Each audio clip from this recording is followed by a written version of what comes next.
เอากับสบายดีบรรดาท่านผู้ชมทุกท่านเนาะมื้อนี้เป็นวันที่เอ่อ27เนาะมื้อนี้ ท้องฟ้าอากาศอยู่นครหลวงวิจันทร์เฮาฝนตกเมื่อคืนนี้ตกแฮงเนาะแล้วก็เฮ็ดให้น้ำท่วมหลายจุดหลายบ่อนในนครหลวงวิจันทร์เฮาเดี๋ยวเฮาเอาภาพขึ้นมาให้ทุกท่านได้เบิ่งเนาะว่าจะอยู่ทางเมื่อคืนนี้ตอนเมื่อวานนี้หัวค่ำตอนแลงประมาณ 4 โมงบ่ได้ประมาณ6 โมงปลายเด้อทุกคนเนาะ6 โมงปลายประมาณ6 โมงเนี่ย6 โมงปลายแหละตกแฮงเนาะอยู่ในขอบเขตนครหลวงวิจันทร์แล้วก็มาโมงช่วงดึกๆอีกเนาะประมาณ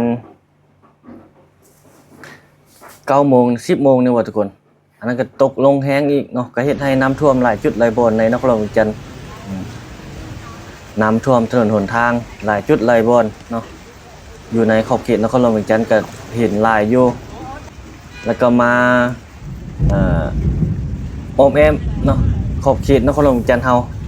ก็ประมาณนี้ท่วมหลายๆจุดหลายบ่อนอยู่แล้วก็ออกไปทางต่างแขวงก็มีหลายจุดหลายบ่อนเนาะที่เกิดน้ำท่วมน้ำป่าไหลสู่ไหลเข้าถนนหนทางหลายจุดหลายบ่อนอยู่เนาะตามที่เฮาลงเบิ่งตามเพจตามข่าวนะนี่แหละทุกคนฤดูฝนแล้วเนาะท่านใดจะเดินทางไปใส่มาใส่ในช่วงนี้ก็ต้องได้ระมัดระวังในการเดินทางเนาะวางแผนเส้นทางให้ดีเนาะว่าสามารถสัญจรไปมาได้บ่อย่างประมาณนี้นะเพราะว่าการเดินทางในช่วงฤดูฝนนี่ก็ลำบากพอสมควรทุกคนเลยท่านใดจะเดินทางในช่วงนี้ก็คือเฮาเว้าและศึกษาเส้นทางดีๆเนาะ เพื่อบ่เป็นการเสียเวลาให้แก่เฮาช่วงฤดูฝนดินทับดินเจือนถนนหนทางขาดเพหรือว่าน้ำสูน้ำไหลไม่อย่างประมาณนี้ไปมันก็จะมีเนาะแต่อยากให้ทุกคนคือเฮาเว้าแหละศึกษาเส้นทางก่อนเดินทางเฮ็ดแนวใดมันจะไปมาแบบสะดวกสบายเนาะบ่ให้มันเสียเวลาหลายจุดหลายบ่อนนครหลวงวิจันทร์เฮาน้ำก็ท่วมคือทุกคนเห็นก็ซ้ำๆเติมๆบ่อนจุดเก่าจุดเดิมนั่นแหละมันเป็นน้ำคลองระบายน้ำบ่เนาะมันตันบ่มันไหลบ่ทันบ่มันอย่างประมาณนี้ไปก็ว่ากันไปแต่ว่าฝุดเอื้อนมันก็บึดดึงแล้วมันก็แห้งไปนำมันอย่างประมาณนี้นั่นแหละแต่คลองเมืองอยู่ตามตัวเมืองนครหลวงวิจันทร์กันยังหลายจุดหลายบ่อนเนาะที่เพิ่นกำลังปรับปรุงสุ่มใส่กันแปลงอยู่เนาะเพื่อให้การระบายน้ำมันออกได้ไวนะหลายบ่อนหลายที่เพิ่นก็มีการจกการแปลงของระบายน้ำไว้อยู่เพิ่นก็วางแผนมาตั้งแต่ปีกายนั้นพุ่นแหละเพิ่นเห็นท่วมเพิ่นก็ปีนี้มันก็แหน่ใส่แบบนั้นไปมันอย่างประมาณนี้แหละแก้ไขเนาะอันนี้แหละแล้วก็การทิ่มขี้เหงื่อซาๆอยู่ตามถนนหนทางคือกันทุกคนเลยเนาะอย่าทิ่มลงแคมขอกแคมทางนี่นะมันเฮ็ดให้ถุงยางพลาสติกว่ามันอย่างต่างๆเนี่ยมันจะไหลลงไปคลองน้ำแล้วก็เฮ็ดให้ท่อระบายน้ำอยู่ริมทางมันอุดตันแล้วก็เฮ็ดให้น้ำท่วมเนาะเพราะว่าทางคอนกรีตนี่มันทางคอนกรีตทางยางคือกันแหละมันมีท่อระบายน้ำเนาะถ้าเอาสิ่งที่มันอันนั้นลงไปมันก็จะเฮ็ดให้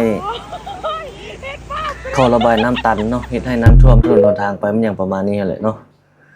ฝนตกยามนี้มันบ่คือแต่ก่อนเด้ หลายก็หลายโพดน้อยก็น้อยโพดเนาะมันบ่นั่นปานใดละบ่คือแต่ก่อนมันมาแบบพอดีพองามหั่นน่ะยามนี้สภาพดินฟ้าอากาศมันก็เปลี่ยนไปแล้วเฮาก็ต้องได้ปรับตัวเปลี่ยนไปตามสภาพแวดล้อมเนาะค่อยไปค่อยมาการสัญจรอยู่ตามท้องถนนคือกันเนาะฤดูฝนนี้รถจักรรถใหญ่ให้เกียรติซึ่งกันและกันแต่แก่การเดินทางนั่นแหละบ่แม่นเห็นบ่อน้ำมันยังเร่งเบียบคันเร่งใส่เนาะรถใหญ่เห็นใจรถน้อยในช่วงฤดูฝนทุกคนเลยเหยียบน้ำเหยียบหยังใส่ลำบากเนาะบางคนนี่เวลาไปการรถใหญ่มาเหยียบน้ำจวดใส่สิได้กลับบ้านกลับซ่องนี่กลับคืนเมื่อบ้านไทยเปลี่ยนเครื่องเปลี่ยนของก็เสียเวลาไปล่ำไปการไปฉะนั้นแล้วคือเฮาเว้าแหละผู้ที่ขับรถใหญ่ก็ให้เกียรติผู้ขี่รถน้อย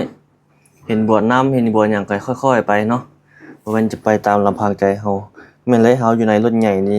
เหยียบเอายังได้ใจอยู่ แต่ผู้เพิ่นขี่รถน้อยดูมันลำบากเนาะฉะนั้นแล้วต้องให้เกียรติซึ่งกันและกันแก่การสัญจรทุกคนเลยบ่อยาก ให้มันเบิ่งบ่จบบ่งามเนาะการสัญจรก็ได้ขับขี่ตามกฎระเบียบจราจรอย่างเคร่งครัดเนาะบ่ละเมิดกฎระเบียบจราจรมันอย่างประมาณนี้หั้นนะเพื่อเฮ็ดให้ลดผ่อนอุบัติเหตุแล้วก็ให้เกียรติผู้ที่สัญจรไปมาตามท้องถนนนั่นแหละอันนี้รายการจราจรเพิ่นเฮาก็ได้ฟังอยู่เพิ่นก็เว้าเรื่อยๆเน้นย้ำเรื่องการสัญจรเนาะเพิ่นมีรายการวิทยุโทรภาพเพิ่นก็ลงเว้าผ่านทางสื่อสังคมออนไลน์เฮ็ดให้ผู้คนได้เข้าไปศึกษาเรียนรู้จุดนั้นแล้วก็มาปรับใช้แต่ในเฮาในการเดินทางไปตามท้องถนนนั้นให้เกียรติซึ่งกันและกันแก่การเดินทางเนาะทุกคนถ้าผู้ใดก็กัดแค้วใส่กันเจ้าใส่ค่อยใส่เต็มสปีดของไผลาวนี่ก็โอ้บ่อยากคักปานใดเลย เนาะฉะนั้นแล้วให้เกียรติซึ่งกันและกันแก่การสัญจรทุกคนนะเป็นสิ่งที่ดีช่วงนี้มันฤดูฝนเด้ต้องได้ระมัดระวังแบบนั้นผู้ขี่รถจักรก็ต้องได้เตรียมเสื้อกันหนาวกันฝนใส่โบรถกระตารถไปนํเนาะเทื่อขี่กลับบ้านกลับซ่อมฝนตกอยู่กลางทางก็มีมันหยังประมาณนี้ไปหั่นนะถ้าเอาเตรียมพร้อมไว้ถือว่าเป็นการดีช่วงนี้มันฤดูฝนนี่เอาแต่มันอย่าตกอย่าแดดได้ยามฝนนะต้องรับมือแก้มันเพราะว่าฮอดฤดูกาลของมันเนาะโอ้หาวนอนทุกคนเลยขอโทษหลายๆนี่แหละการสัญจรอยู่บ้านเฮานะทุกคนเลยฤดูฝนตกตอนนี้มันมื้อนี้ตอนสวยนี่ก็มืดครึมอยู่ยังบ่เห็นแสงแดดซะมื้อนี้นะฝนรินแล้วยิบๆฝนรินเข้าโค้งบ่ เนาะฝนรินเข้าโค้งบ่นี่แหละทุกคนเขาทักทายเก็บภาพบรรยากาศมาให้ทุกท่านได้เบิ่งได้ชมในมื้อนี้ทักทายในมื้อฝนตกเป็นกำลังใจให้ผู้ที่ได้รับผลกระทบเนาะอยู่ใส่ก็ตามที่ติดตามช่องของเฮาเป็นกำลังใจให้ในการสู้กับภัยธรรมชาติเนาะบ่อนที่มันถูกผลกระทบฮะบ่ว่าจะเป็น FC ทั้งอยู่ประเทศเพื่อนบ้านบ่มันหยังต่างๆก็ขอให้สู้ก้าวผ่านเนาะภัยพิบัติแบบคือเฮาเห็นอยู่ภาคเหนือของไทยโอ้แฮงน้ำไหลเข้านะฉะนั้นแล้วเนาะต้องเป็นอีกหนึ่งกำลังใจส่งให้พี่น้องเพื่อนบ้านใกล้เรือนเคียงบ้านอ้ายเมืองน้องเฮาก้าวผ่านลาวเฮาก็หลายจุดหลายบ่อนก็ได้รับผลกระทบคือเฮาว่าแหละถนนหนทางไปต่างแขวกต่างแขวงไว้อย่างต่างๆเพิ่นก็กำลังจะแก้ให้มันดีที่สุดไปเทื่อละก้าวละก้าวแหละอยู่ไสก็คือกันทุกคนอยู่สภาเพิ่นก็มีการเสนอแก้ไขคือกันคืออยู่ในตัวเมืองนครหลวงวิจันทน์นี่เพิ่นก็เสนอให้เบตงเนาะให้ได้หลายที่สุดเพื่ออำนวยความสะดวก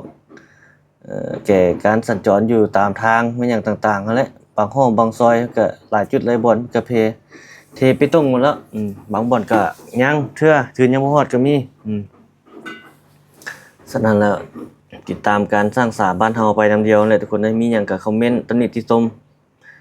ส่งแสงส่องกับเฮามาได้ถ้าเฮาเว้าอันใดบ่ดีบ่จบบ่งามต้องขอโทษขออภัยนำบรรดาท่านผู้ชมทุกท่านที่เข้าติดตามรับชมช่องของเฮาเนาะอันนี้ก็เป็นมุมมองของเฮาในการเก็บมาให้ทุกท่านได้เบิ่งได้ชมโอ้ลมบรรดาท่านผู้ชมที่ติดตามช่องของเฮาโดยดีตลอดมาแล้วก็โดยดีตลอดไปหรือว่าท่านหากว่าท่านใดรับชมแล้วมีคำคิดเห็นอะไรก็สามารถตำหนิติชมมาได้เนาะเฮาอ่านทุกคอมเมนต์เพื่อนำมาปรับปรุงแก้ไขช่องของเฮาดีขึ้นขอบใจล่วงหน้าขอบใจที่คอมเมนต์อย่างสร้างสรรค์เนาะเฮาเก็บอัปเดตเรื่อยๆอยู่ในขอบเขตนครหลวงวิจันทน์ถ้าท่านใดยังบ่ทันติดตามสามารถติดตามช่องของเฮาได้ทุกคนเลยเพื่อจะบ่พลาดในคลิปต่อๆไปเฮาอัปเดตเรื่อยๆลงทุกแรงทุกเช้าเนาะ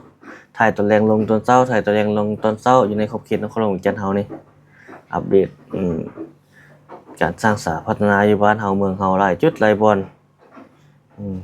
พร้อมซุ่มใส่แบบนั้นฉะนั้นแล้วเฮาให้คนได้เบิ่งแบบนั้นแหละโครงการเกิดใหม่ก็มีเนาะอยู่เขต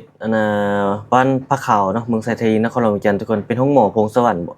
หลายท่านน่าจะฮู้เดียวขึ้นภาพให้ทุกท่านได้เบิ่งเนาะห้องหมอพงสวรรค์อินเตอร์แชนเนลมันอย่างประมาณนี้แหละเนาะเพิ่นกำลังจะสร้างขึ้นหั่นก็ถือว่าเป็นสิ่งที่ดีเนาะห้องหมอดังกล่าวก็จะมีเชี่ยวชาญทั้งภายในและก็ต่างประเทศที่เข้ามาปิ่นปัวคนเจ็บอย่างประมาณนี้เนาะเฮ็ดให้ประชาชนลาวเขาทุก ทั่วหน้าทุกชนชาติทุกชนเผ่าที่ออกอยู่ในลาวเฮาแล้วก็ผู้ที่ดำรงอยู่ในบ้านเฮาเมืองเฮานี่แหละทางชาวต่างชาติแล้วก็คนลาวเฮาก็จะได้นำใช้ของหมอที่มีมาตรฐานไปอีกของหมอหนึงเนาะแต่ก่อนมีของหมอใหญ่ตอนนี้มันก็มีอยู่โหสด150เตียงแล้วก็ห้องหมอ103เนาะ3ห้อง3ห้องหมอใหญ่ๆหลักๆก็จะมีประมาณนี้ถ้าห้องหมอพงสวรรค์นี่เพิ่นขึ้นมาก็จะว่าหลายเติบชั้นเด้ทุกคน9ชั้น10ชั้นเพิ่นบอกเอาขึ้นรายละเอียดให้ทุกท่านได้เบิ่งหลายท่านก็น่าจะรู้เนาะเพิ่นก็ลงข่าวไปเมื่อวานนี้บอกวันที่26นะแผนการเพิ่นเนาะวางศิลาฤกษ์มันหยังต่างๆบอกก็ถือว่าเป็นบริษัทของคนลาวเฮาเนาะเพิ่นถือว่าดีส่งเสริมแบบนี้คือเพิ่นก็ยังสำรวจเส้นทางด่วนไปจากเวียงจันทน์ไปเชียงขวางใส่หัวพันสอดใส่ชายแดนลาวเวียดนามเนาะก็แม่นกลุ่มบริษัทพงสวรรค์เพิ่นเฮ็ดถือว่าดีเนาะถ้าเพิ่นเป็นบริษัทคนลาวเฮาเฮ็ด 100% แบบนี้นะบางทุนบางโครงการนี่คนจีนทุนจีนเนี่ยทุนนะเพิ่นหนุนอยู่หัวมือเดียวมันหยังประมาณนี้ก็มีเนาะเอาเป็นจังไดก็อย่าทุกคนเนาะสู้ไปนำเดียวทุกคนเนาะขอบใจทุกท่านที่เข้าติดตามรับชมช่องของเฮาเนาะถ้าเฮาเว้าหยังผิดพลาดประการใดขอโทษขออภัยนำลาท่านผู้ชมทุกท่านที่เข้าติดตามช่องของเฮาเนาะอันนี้เฮามาอัปเดตอบรมบรรดาท่านผู้ชมในมื้อนี้ฝนตกมื้อนี้เป็นกำลังใจให้หลายจุดหลายบ่อนที่ได้รับผลกระทบนั้นเนาะน้ำไหลเข้าบ้านเงินหยังทั้งแข่งเวียงจันทน์อยู่ทั้งอันน่ะหลายจุดหลายบ่อนอยู่ที่น้ำท่วมมื้อนี้เนาะถ้าท่านใดติดตามข่าวสารบ้านเมืองเนาะลงเพจลงหยังต่างๆก็น่าจะเห็นเนาะเลื่อน Facebook บ่เลื่อน TikTok บ่มันอยากจะเห็นเนาะแต่ว่าการเสพข่าวการเบิ่งก็ต้องให้มันมีแบบไตร่ตรองให้มันถูกเนาะทุกคนเนาะว่ามันอันใดความจริงอันใดความเท็จทุกท่านต้องเบิ่งแบบนั้นทุกมื้อนี่มันมีหลายเพจหลายอย่างเนาะที่ปั่นป่วนฉะนั้นแล้วเราต้องเสพข่าวอย่างมีสติเนาะเอาขอบใจทุกท่านที่เข้าติดตามรับชมทุกคนจบไว้ส่ำนี้เนาะมื้อนี้ เอาไว้พบกันใหม่ในคลิปวิดีโอถัดไปอัปเดตเรื่อยๆเนาะเอาพบกันใหม่เด้อทุกคนสบายดี